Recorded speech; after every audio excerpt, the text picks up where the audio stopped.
ভারতের ভিত্তি রীতিমতো কাঁপিয়ে দিয়েছে ডোনাল্ড ট্রাম্প। তার কারণ হলো যে এই অঞ্চলে দেশগুলির ক্ষেত্রে যতগুলো পাল্টা শুল্ক আরোপ করা হয়েছে তার মধ্যে ভারতের সর্বোচ্চ 25, বাংলাদেশের 20, তারপরে পাকিস্তানের 19, ইভেন শ্রীলঙ্কা, নেপাল, ভুটান সবারই কম। সেখানে ভারতের এই ভয়ঙ্কর পরিস্থিতি, এবং তারা বলছে একই সঙ্গে এটা তাদের একটা শাস্তি, দণ্ড।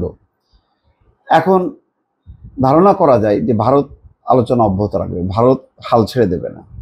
ভারত হয়তো আলোচনা করে সেই ইতিমধ্যে একটা খবর দেখলাম যে রাশিয়া থেকে তেল তারা কিনবে না, তাহলে একটা বিবেচনায় আসতে পারে। কিন্তু আপাতত এখন পর্যন্ত এই যে 25% শুল্ক হওয়ার কারণে সাময়িকভাবে হলেও ভারত কিন্তু গভীরভাবে বেদনা হতো। দেখেন, ডোনাল্ড ট্রাম্প নির্বাচিত হবার পরপর মানে খুব তড়িঘড়ি করে নরেন্দ্র মোদী সফর করছে। ধারণা করা হচ্ছিল যে মোদী বোধহয় জয় করে ফেললো, না, ওখানে উল্টো হলো। সেখানে তার মুখের উপর এমন কিছু বক্তব্য নিয়ে আসলো, এই যে বাণিজ্য ঘাটতি, বাণিজ্য চুক্তি অতিরিক্ত তারপরে বাংলাদেশের সাথে সম্পর্ক বিষয়গুলো নিয়ে, সেটা মোদী কিন্তু ভালো লাগেনি এবং বারবার বন্ধু বলছে, খুব বলছে, কিন্তু ট্রাম্প কিন্তু তার অবস্থান ছাড় দিচ্ছে না। কারণ ডোনাল্ড ট্রাম্প পুরোপুরি বিশ্বাস করে না নরেন্দ্র মোদীকে। মোদী একদিকে আমেরিকার কাছ থেকে সুবিধা নিচ্ছে, অন্যদিকে রাশিয়ার কাছ থেকেও সুবিধা নিচ্ছে। এই দ্বৈত নীতিটা আমেরিকার পছন্দ না। তো যাই হোক, এখন সেটা কি হচ্ছে, এখন বলা হচ্ছে যে এই যে 25% পাল্টা শুল্ক, এর ফলে ভারতের প্রবৃদ্ধির সম্ভাবনাকে আঘাত করতে পারে বলে মনে করেন সেখানকার বিশ্লেষকরা। তারা বলছেন ঠিক কতটা ক্ষতি হবে তা স্পষ্ট নয়, তবে ট্রাম্পের শুল্ক আরোপের সিদ্ধান্তকে দুর্ভাগ্যজনক বর্ণনা করে বড় ক্ষতির আশঙ্কা করছেন তারা। বৃহস্পতিবার বিবিসির প্রতিবেদনে এই তথ্য আসে। ইভেন ভারতে কিন্তু বিরোধী দল এখন চেপে ধরেছে।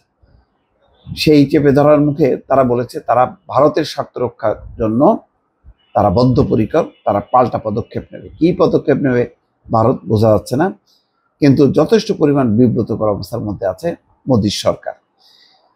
বুধবার ট্রাম্প তার ট্রুথ সোশ্যাল প্ল্যাটফর্মের এক পোস্টে বলেন, রাশিয়ার তেল এবং অস্ত্র কেনার জন্য 1 আগস্ট থেকে ভারতের ওপর এই জরিমানা কার্যকর হবে। অর্থাৎ 25%টাকে জরিমানা হিসেবে দেখছে ট্রাম্প। এমন এক সময় ট্রাম্প এই ঘোষণা দিলেন যখন সবাই চায় রাশিয়া ইউক্রেনে হত্যাযজ্ঞ চালাক। রেটিং এজেন্সি ইকরার প্রধান অর্থনীতিবিদ অদিতি নায়ার এক বিবৃতিতে বলেন, যুক্তরাষ্ট্রের প্রস্তাবিত শুল্ক এবং জরিমানা আমাদের প্রত্যাশার চেয়েও বেশি।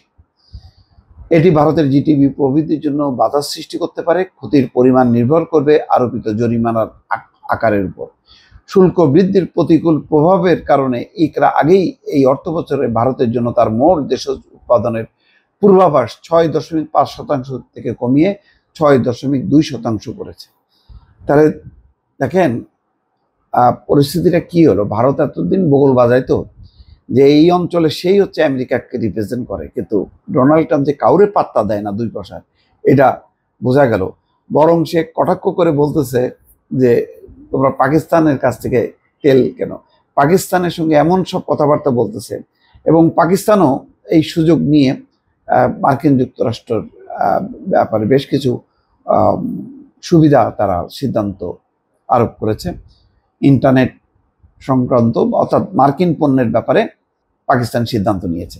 অর্থাৎ পাকিস্তান যেখানে খুব দহরম মহরম একটা অবস্থা, সেখানে নরেন্দ্র মোদীর উপরে এরকম এক ধরনের গালে থাপ্পড় দেওয়ার মতন এই সিদ্ধান্তটা খুবই বুমেরাং এবং হতাশাজনক হচ্ছে। এবং এই অঞ্চলে যে ভারতের যে আমেরিকা তার পাশে আছে বলে যে কৃতিত্ব জাহির করা বা কর্তৃত্ব ফলানো, সেটা অন্তত এখন রুদ্ধ হবে। দর্শক ভালো থাকবেন, আল্লাহ হাফিজ।